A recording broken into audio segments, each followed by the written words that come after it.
One country prepares for its next orbiting opportunity, while another has to wait to kickstart its space program. We are launching into the details on CNN Student News. Hi everyone, I'm Carl Azus. We begin in Iraq though, where a series of bombings have rocked the capital city of Baghdad. The U.S. pulled its combat troops out of Iraqi cities and towns back on June 30th. That left security responsibilities to the Iraqis. But violence has been on the rise since then, and yesterday marked the deadliest day in the nation since the end of June. At least 95 people were killed, more than 560 others wounded by 6 explosions across Baghdad, including 2 that targeted government buildings. Authorities said that 2 people who were believed to be connected to the attacks were arrested yesterday. Iraq's prime minister said the bombings will force the country to reevaluate its security plans. But American officials said the attacks won't stop Iraqis from building a peaceful society and won't stop the U.S. from helping with those efforts. Well, U.S. forces are also helping out in Afghanistan today, as that country holds just the second presidential election in its history. Security has been a big concern leading up to the event there. Several election workers were killed in attacks this week, and the Taliban have vowed to disrupt the voting with violence. That's why American Marines and Afghan soldiers have been deployed to help protect the voters. Afghanistan's Independent Election Commission estimates that there are about 17 million registered voters in the country. That's about 4.6 million more than in 2004 during the last election.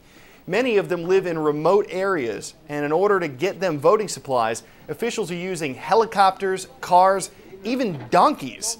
Ivan Watson went along for the ride to one of these polling places, and he tells us about the preparations leading up to today's election. We're in a convoy on a police truck. We're escorting this truck up ahead of us in the dust. You might be able to see it. And it's taking ballot boxes up to some of the polling stations here in Afghanistan's central Bamyan province.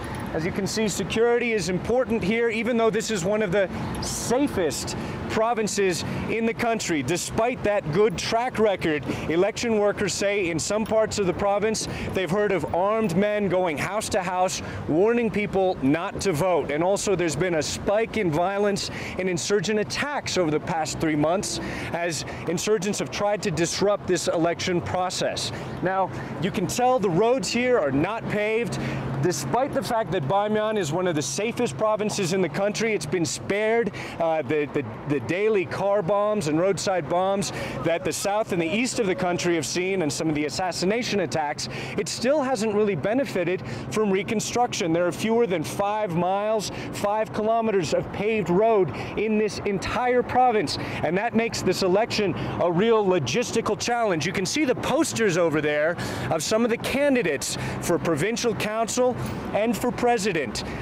People here, they say they are going to participate in the elections, and there is a lot of support here for the incumbent president, Hamid Karzai, in part because some of the traditional ethnic Hazara leaders, this is a predominantly ethnic Hazara province, they have endorsed the incumbent president, Hamid Karzai. See if you can ID me. I became an independent country after World War II. I'm located on a peninsula in Asia. My capital city of Seoul hosted the 1988 Summer Olympics.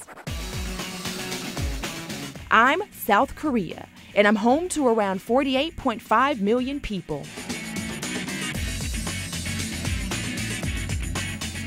South Korea's space program's in sort of a holding pattern after officials canceled yesterday's rocket launch just 8 minutes before liftoff.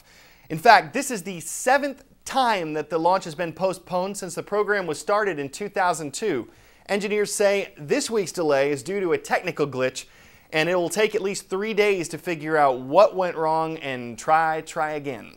South Korea is hoping that the rocket, which cost about $400 million, will jumpstart its space program. The ultimate goal of all of this is to send an unmanned probe to the moon by 2025. Well, the U.S. space program has been running for decades, and NASA is planning its latest launch for next week.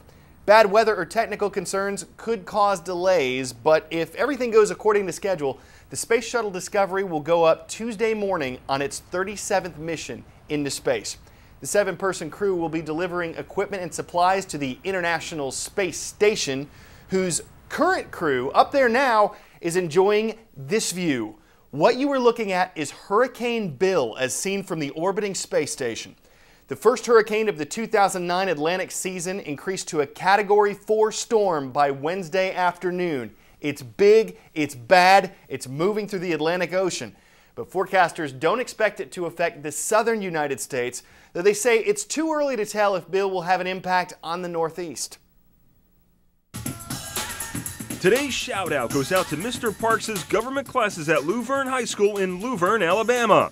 On what stringed instrument would you find a two-nomatic bridge, tremolo, and pickups? If you think you know it, shout it out. Is it a cello, piano, lever harp, or electric guitar? You've got 3 seconds. Go!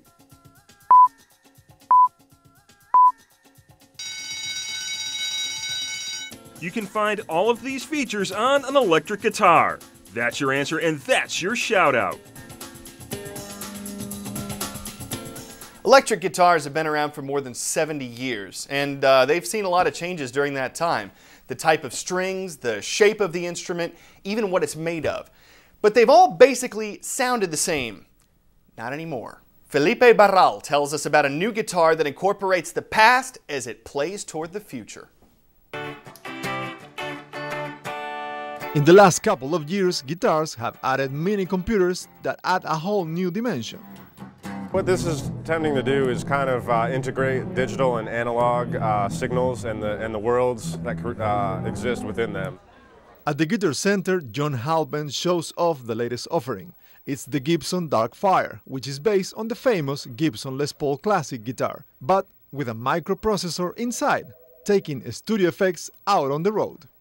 With the advent of digital audio and recording systems that are available in-house to where everyone can do it themselves, this allows you to tap into those abilities and get all sorts of different sounds that were never possible with a regular guitar. The guitar tunes itself, and just by turning the master control knob, one can change to any of 18 different tones. With small servo motors on each tuning key, it looks like magic. The guitar also has a technology called Chameleon that can simulate several classical sounds, sounds that used to depend on the different types of wood a guitar was made from, like a classic electric guitar or an acoustic guitar, to a more jazzy sound. Guitar players are generally kind of looking to the past for what they've always liked sound-wise. And what this does is it lets you get all those classic sounds from the past that have been staples of rock music, jazz music, and all that from one guitar. The guitar can also be connected to a nearby computer that gives more choices, the type of amplifier you use, the equalization, effects, and even record a loop and play on top of it, all live. For some guitarists, this is the evolution of sound, with endless tonal possibilities, cutting-edge technology, and the ability to produce different sounds with just one click. One has to realize that creativity has a very interesting new tool. Felipe Barral, CNN, Atlanta. Show off. Well, I guess if I were that good, I'd be showing off too. Now you tell us, is this cool with technology making something better? Or is it cheating, kind of taking something away from tuning the guitar yourself?